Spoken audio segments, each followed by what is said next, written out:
Buenos días y bienvenidos una vez más a Cultura para Todos.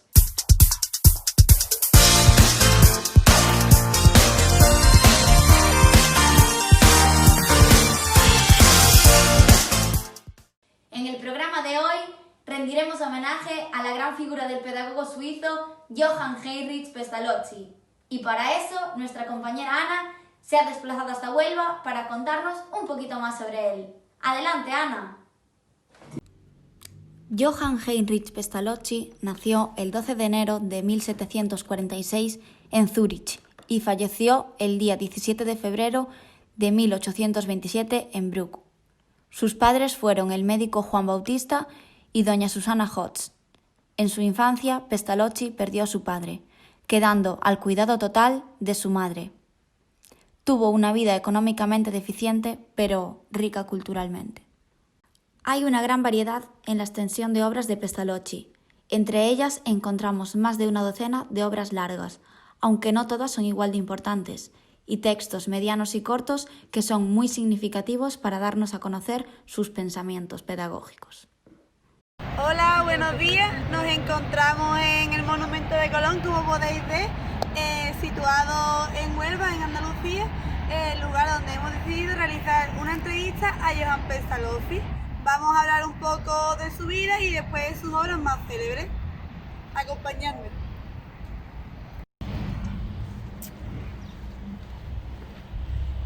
Buenas. Hola, buenas. ¿Qué tal? Muy bien, aquí estamos para realizarme la entrevista.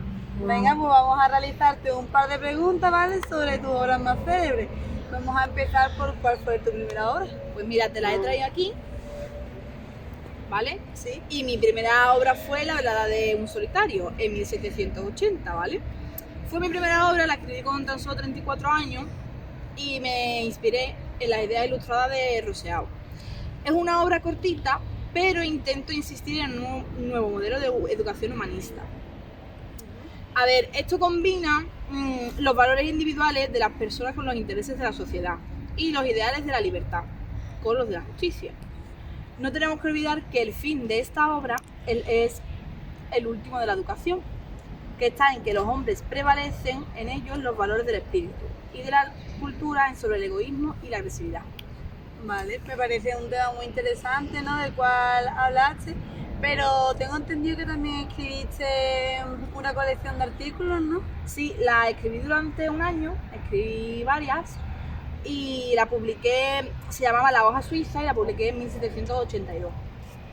Tiene diferentes temas donde podemos ver la educación, cultura, temas políticos, temas literarios. Muy interesante, sinceramente, a ver si me leo algún artículo. Pues todo estará en internet. Y bueno, otra pregunta y muy interesante. Sé que no es tu obra más célebre o más conocida, por así decirlo, pero sé que te hizo especial ilusión escribirla. Sí, esa obra se llama Mis indagaciones sobre el proceso y la naturaleza en el desarrollo de la humanidad. Y la escribí en 1793, 94 y 95, aunque no se publicó hasta 2 años después. Y sé que no se ha hecho muy famosa, muy a mi pesar, porque para mí es una de las más importantes. Porque la escribí después de la Revolución Francesa. Y en esa época tenía 50 años, todavía no era el pedagogo que fui años después, pero lo que quise es mostrar mi pensamiento antropólogo sobre la naturaleza humana y la condición humana. En 1800 crea un centro de enseñanzas y formación de profesores. La escuela estaba dirigida a niños y niñas de toda Europa y durante 20 años mostró el sistema de Pestalozzi, donde el niño es guiado para aprender a través de la práctica y observación utilizando sus sentidos. Bueno, y vamos a seguir hablando un poco de tu obra. ¿Quieres destacar alguna que para ti haya sido importante? Pues quisiera destacar una que es la que más conocida y la obra más famosa que tengo, que se llama Cómo estudia y enseña a los niños. Y este libro lo escribí en 1801 y está estructurado en 14 cartas en las que muestro principalmente todos mis principios pedagógicos. Sí, en ese libro creo que tengo entendido que muestras el amor por tus hermanos, ¿no? Sí, porque considero que la familia es el centro y el modelo educativo y formativo ante todo. Muy interesante, la verdad. Bueno, y tengo que decirte que me gusta gustó mucho el libro que escribiste de las madres y me gustaría que me hablaras un poco de él y en qué año se publicó. Pues este libro, a pesar de ser un libro muy corto, ha dejado mucha influencia y lo escribí en 1803 y en él muestro los sentimientos egoístas y abusivos de las distintas clases sociales propias en la sociedad cuando se escribió este libro, las que estaban en ese momento. Muy interesante, para mí es uno de mis favoritos, sinceramente. Y bueno, vamos a hablar un poco durante tu estancia en STAP, que sé que le escribiste un libro a un amigo. Sí, ese libro lo escribí en 1807 y en él pongo presente como una comunidad pequeña el abuso que existe en una comunidad pequeña de los adultos a los niños y a las niñas de menor edad. Sí, en 1815 hizo una de mis obras que se llama El buen talante, la seriedad, la hidalguía de mi época y de mi patria, donde hago una reflexión sobre la conquista de Napoleón, su derrota y la organización política entre Europa y Suiza. Vale, y bueno, para ti sé que es muy importante el papel que desempeñan las madres en la educación de sus hijos, ¿es así? Sí, en 1819 escribí una obra que se llama Carta sobre la educación infantil, que el papel principal es de una madre en la educación del hijo, porque influirá en su comportamiento posteriormente. Bueno, y para finalizar la entrevista, quiero preguntarte sobre una obra que se titula El canto de los cisnes y los destinos de mi vida, o sea, de tu vida. Y bueno, quiero saber si en esa obra hablas de ti, de qué trata un poco. En 1826 la escribí y son dos obras que se complementan. Hago un repaso de mi vida, de mis logros y de mis tareas. Y en la primera hago una reflexión pedagógica y en la segunda expongo mis logros. Vale, pues nada, hasta aquí la entrevista. Encantada por haber podido realizar la entrevista contigo y bueno, espero verte muy pronto. ¿A ti? Pestalozzi se planteó la necesidad de una práctica y experimentación para que el niño pudiera avanzar en el aprendizaje. Principalmente dio mucha importancia al desarrollo infantil y al papel afectivo de la madre y la familia y posteriormente al papel socializador de la escuela.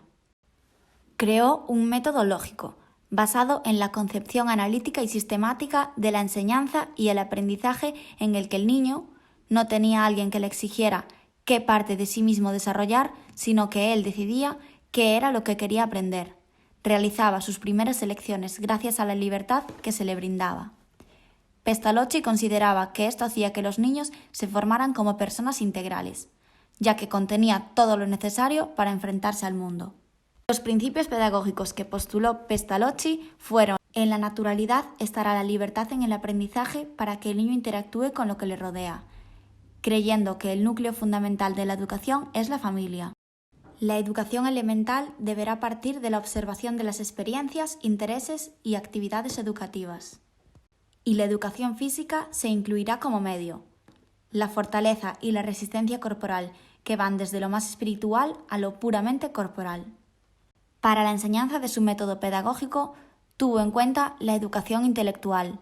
En su obra Cómo Gertrudis enseña a sus hijos, defendía que lo más importante del conocimiento debe ser la intuición, entendida por Pestalozzi como acto espontáneo y creador por el cual el niño se representa en el mundo que le rodea, y que se manifiesta en las tres leyes, las cuales son la enseñanza de los números, la enseñanza de las formas y la enseñanza del lenguaje.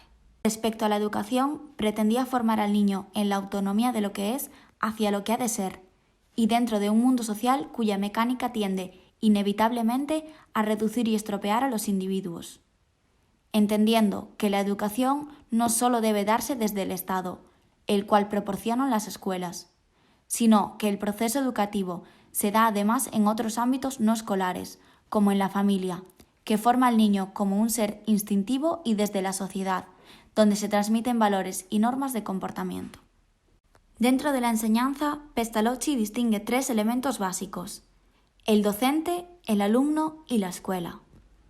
La metodología que sigue Pestalozzi está muy relacionada con nuestros intereses, ya que se centra en la educación infantil y preescolar, a la cual llama educación muy elemental. En ella, el niño sigue su curso evolutivo, sin que el maestro se adelante al ritmo de cada uno. Se ve la educación como una ayuda para el niño. Muchas gracias, Ana. Desde luego, muy interesante todo lo que acabamos de ver y lo que hemos aprendido hoy. Para finalizar, tenemos el placer de poder contar con nuestra socióloga Lorena Salvador, que nos contará un poquito más sobre estas ideas y cómo gracias a ellas hemos podido llegar a la educación que hoy en día conocemos. Adelante, Lorena, te escuchamos. Gracias, Mara. Hola a todos, mi nombre es Lorena Salvador y soy socióloga. Antes que nada, me gustaría agradecer a Mara y a todo el equipo por brindarme la oportunidad de estar en el programa de hoy. Como bien adelantaba, me gustaría profundizar en algunas de las ideas y sobre todo en la escuela moderna. Pues uno de los canales que sirvieron de difusión para el pensamiento pedagógico de Pestalozzi en España fue precisamente la escuela moderna, que abarca desde 1891 hasta 1934. La escuela moderna se convirtió en un instrumento formativo del magisterio español, pues era un canal informativo abierto a las diferentes corrientes pedagógicas y además tenía un gran prestigio a nivel académico.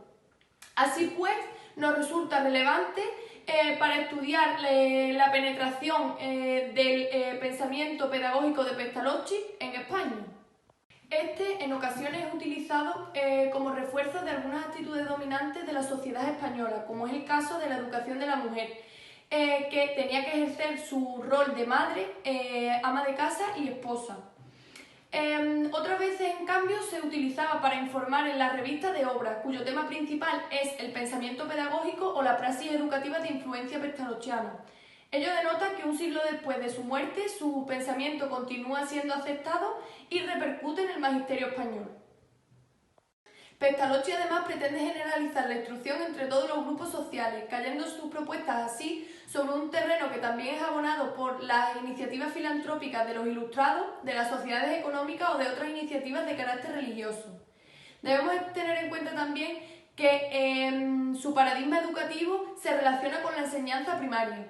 Por tanto, Pestalozzi es una figura que penetra fácilmente en el contexto de transformación escolar que surge a finales del siglo XIX y principios del siglo XX, que sería el periodo en el que se edita la escuela moderna. Emilio Castelar mitifica a Pestalozzi y establece un claro paralelismo entre las propuestas pedagógicas y el ideal liberal.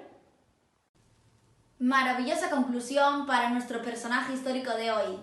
Y a ustedes muchísimas gracias por seguir con nosotros un día más en Cultura para Todos. Feliz semana y nos vemos en el próximo programa.